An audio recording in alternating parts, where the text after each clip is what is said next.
అలా కొద్దిగా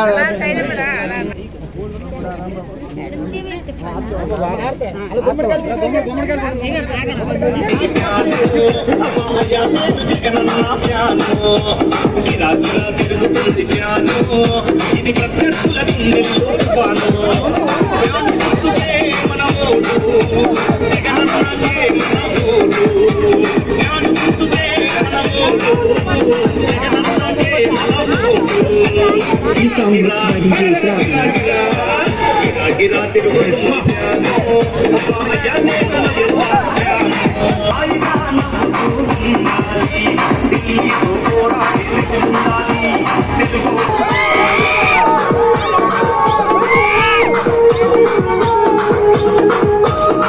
జై జగన్, జై జగన్.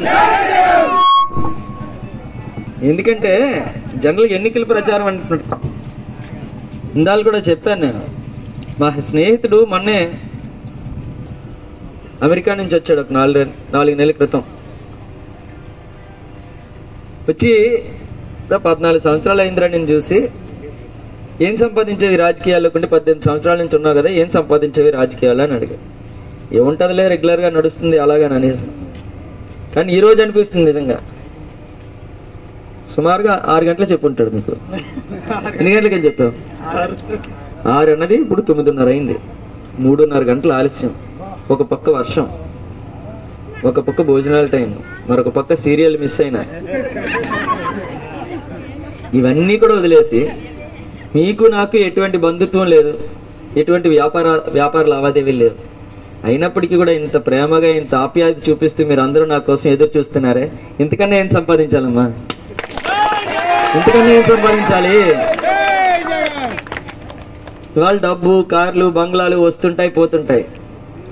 కానీ ఈరోజు ఎటువంటి సంబంధం లేకపోయినా నా మీద ఎంత ప్రేమాభిమానాలు చూపిస్తున్నాను. మీ అందరికీ పేరు పేరున హృదయపూర్వక పాదాబంధనాలు. నిజంగా చాలా సంతోషంగా ఉంది, ఆనందంగా ఉంది. మరి మీరందరూ కూడా ఇప్పుడు ఎక్కువ సమయం నేను ఒక 2 విషయాలు మీరు చక్కగా ఆలోచించేయండి. 2014 నుంచి 2019 వరకు చంద్రబాబు నాయుడు గారి పరిపాలన, 2019 నుంచి 2024 వరకు జగన్మోహన్ రెడ్డి గారి పరిపాలన. చంద్రబాబు నాయుడు గారు ఇచ్చిన హామీలు ఎన్ని నెరవేర్చారు, జగన్మోహన్ రెడ్డి గారు ఇచ్చిన హామీలు ఎన్ని నెరవేర్చారు? మిమ్మల్ని అడుగుతాను, టక్క చెప్పండి. చంద్రబాబు నాయుడు గారు ఇచ్చిన హామీలు ఒక్కసారి చెప్తాను. డ్వాక్రా రుణమాఫీ చేశారా?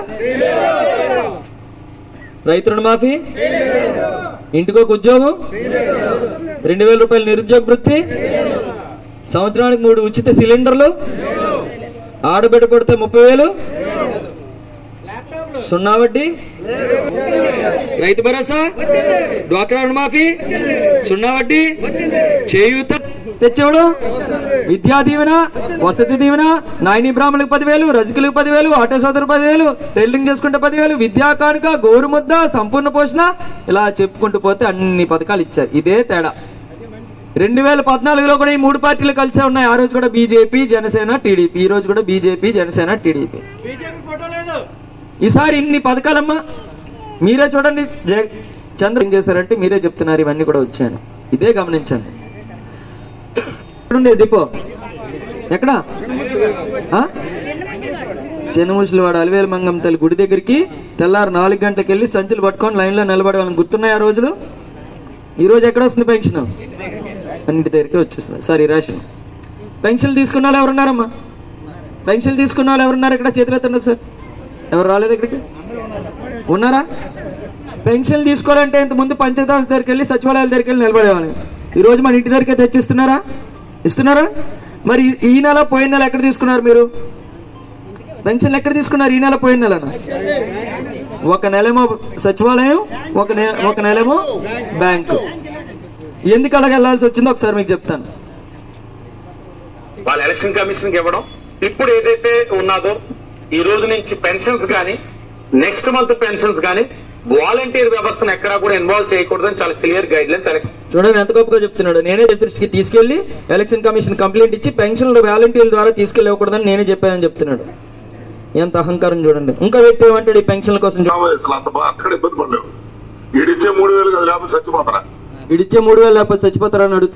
ఎప్పుడెప్పుడు 1వ తారీఖు వస్తుందా, ఎప్పుడు వాలంటీర్ మా ఇంటికి వచ్చి పెన్షన్ డబ్బులు తెచ్చిస్తాడా ఎదురు చూసేటువంటి కుటుంబాలు ఎన్నో ఉన్నాయి. కొడుకులు చూడకపోయినా, పిల్లలు పట్టించుకోకపోయినా, గౌరవంగా ఎవరి దగ్గర తలదించుకోకుండా వాళ్ళ అవసరాలు, వాళ్ళ మందుల ఖర్చులు తీర్చుకుంటున్నారంటే జగన్మోహన్ రెడ్డి గారు ఇచ్చినటువంటి ఈ 3,000 రూపాయల వల్లే. అలాంటిది ఒకడంటాడు పెన్షన్లు ఇంటికి తీసుకెళ్ళి ఇవ్వకూడదని ఒకళ్ళంటారు ఈడిచ్చే 3,000 రూపాయలు ఇవ్వకపోతే ఏం చచ్చిపోతారా ఏంటి, ఇప్పుడు పెన్షన్ ఇవ్వకపోతే పోయిందేముందని అడుగుతున్నా. కానీ జగన్మోహన్ రెడ్డి గారు ఏం కూడా పట్టించుకోలేదు. రేపు మన ప్రభుత్వం వచ్చిన తర్వాత మళ్ళీ మొట్టమొదటి సంతకం వాలంటీర్ వ్యవస్థ మీద పెడతానని చెప్పారు. వాలంటీర్లు పెన్షన్ తీసుకెళ్లి ఇచ్చేయడానికే చేస్తామని చెప్పారు. అంతేకాదు ఈ 3,000 పెన్షన్ ని 2 దఫాలుగా పెంచుకుంటూ 3,500 రూపాయలు చేస్తానని కూడా ఇవాళ చెప్పడం జరిగింది. మరి ఎప్పుడైతే జగన్మోహన్ రెడ్డి గారు 3,500 అన్నారో వెంటనే రెడీ అయిపోతాడు చంద్రబాబు నాయుడు వేలంపాటికి. నేను 4,000 ఇస్తానంటే నమ్ముతావా? 4,000 అంటే 5,000 అంటారు. కాబట్టి ఇవేమీ కూడా నమ్మొద్దు. ఏ ప్రభుత్వం మనకు కష్టకాలంలో అండగా ఉంది. కరోనా లాంటి కష్ట సమయంలో కూడా ఏ పథకం ఆపకుండా మన ప్రతి ఇంటి గుమ్మం దగ్గరికి కూడా రేషన్ తెచ్చిచ్చారు, పెన్షన్ తెచ్చిచ్చారు, ప్రతి పథకం కూడా వచ్చిందనేటువంటిది మీరు అందరూ కూడా గమనించాలి. ఇవాళ మళ్ళీ కొత్త హామీలతో వస్తున్నారు. గతంలో 3 సిలిండర్లు ఉచితంగా ఇస్తానన్నాడు, ఇచ్చాడేమో చంద్రబాబు నాయుడు? కనీసం గ్యాస్ పైపైన ఇచ్చాడా? ఇప్పుడు మళ్ళీ 3 సిలిండర్లు అంటున్నాడు. గతంలో 2,000 రూపాయలు నిరుద్యోగ వృత్తి ఇచ్చారా? ఇప్పుడు 3,000 రూపాయలు ఇస్తామంటున్నారు. ఇది ఇలా చెప్పుకుంటూ పోతే ఈయన చూడండి, ఈయన పేరు నిమ్మల రామానాయుడు. 2 సార్లు ఎమ్మెల్యేగా గెలిచాడు, ఇప్పుడు 3వ టీడీపీని చేస్తున్నాడు. ఏం చెప్తున్నాడు వినండి. మళ్ళీ మన ప్రభుత్వం వచ్చాక అందరికీ కూడా ఇదిగో 15,000 మీకు 15,000 15,000 15,000 మీకు 15,000 మీకు 15,000 మీకు 18,000 18,000 మళ్ళీ పెట్టుకోండి. మళ్ళీ 15,000 15,000 15,000 15,000 15,000 15,000 15,000 మీకు 18,000 మీకు 18,000 మీకు 18,000 మీకు 18,000. ఏంటిది? నీకు 15,000 నీకు 15,000 నీకు 15,000 నీకు 15,000 నీకు 15,000 నీకు 15,000 నీకు 18,000 నీకు 16,000 నీకు 20,000 ఏదొస్తా చెప్పాడు. చీటీపాటు పాడుతున్నారు, ఇంకెవరో చెప్తున్నారు. ఇలాంటి మాయ మాటలు నమ్మకండి. ఏ ప్రభుత్వం అయితే మంచి చేస్తుందో ఆ ప్రభుత్వాన్ని ఎన్నుకోండి. ఏ ప్రభుత్వంలో మనం సంచులు పట్టుకొని నిలబడకుండా మన ఇంటి దగ్గరికి రేషన్ తెచ్చిస్తున్నారో ఆ ప్రభుత్వాన్ని ఎన్నుకోండి. ఏ ప్రభుత్వం మన ఇంటి దగ్గరికి పెన్షన్ తెచ్చిస్తున్నారో ఆ ప్రభుత్వాన్ని అనుకోండి. ఏ ప్రభుత్వంలో మన పిల్లలు డాక్టర్లుగా, ఇంజనీర్లుగా చదువుకునేటువంటి విద్యా దీవెన, వసతి దీవెన వస్తుంది. ఇవన్నీ కూడా మరి ఆలోచించేసి మళ్ళీ దేని మీద ఫ్యాన్ గుర్తు మీద ఓటేసి మళ్ళీ జగన్మోహన్ రెడ్డి గారిని అత్యధిక మెజార్టీతో గెలిపిస్తారని చెప్పి కోరుకుంటూ, మరి అదే రకంగా మరి నాకు కూడా జగన్మోహన్ రెడ్డి గారు అవకాశం ఇచ్చారు ఎమ్మెల్యేగా పోటీ చేయడం.